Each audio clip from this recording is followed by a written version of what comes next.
this video we're talking about the aging or judging the age or estimating the age of a piece of sign on the ground left by the passage of an animal, particularly a human animal. So we're going to look at two different methods. One is the comparison method and the other one is using a time bracketing process, and that ties in beautifully at the moment because we've just had a downpour this morning of about an hour's duration, which allows us to cap off yesterday's sign versus today's sign. So we're going to have a look at that in detail now.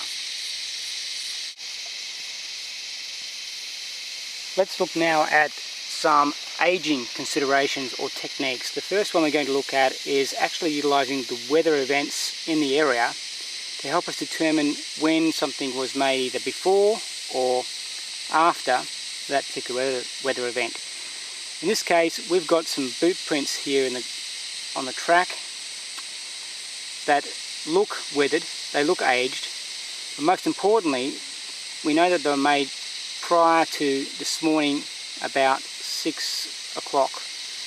The reason we know that is because it rained from about 5 o'clock to 6 o'clock this morning. So this boot print I'm hoping will show up well enough for you to determine. You can see the displacement of the substrate. You can see the outline of the print itself with the heel towards the top of the screen there. But most importantly, you see the rounded edges, so you've lost the sharp, clear, delineated shape of a footprint, and you've lost the detail in the tread, and you've got pocketing caused by the raindrops as they've struck the ground. So that's clearly made by a boot, most likely yesterday at this stage. Down a bit further closer to me where I'm standing is a similar time bracketed print with a little bit more detail in the tread but less detail overall. Further up here, let's just move across to give you another example of the type of thing you might pick up. To here, this where the water has sort of cascaded down the hill here, you're seeing the result of an old and aged print, and further down, further weathered prints. Again, same time frame, same results as a consequence of rainfall.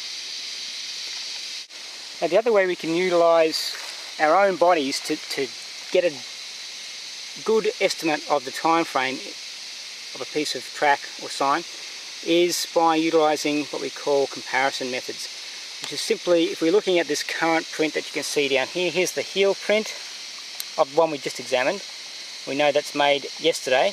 To get more of an accurate idea of how long, we can actually place our own boot down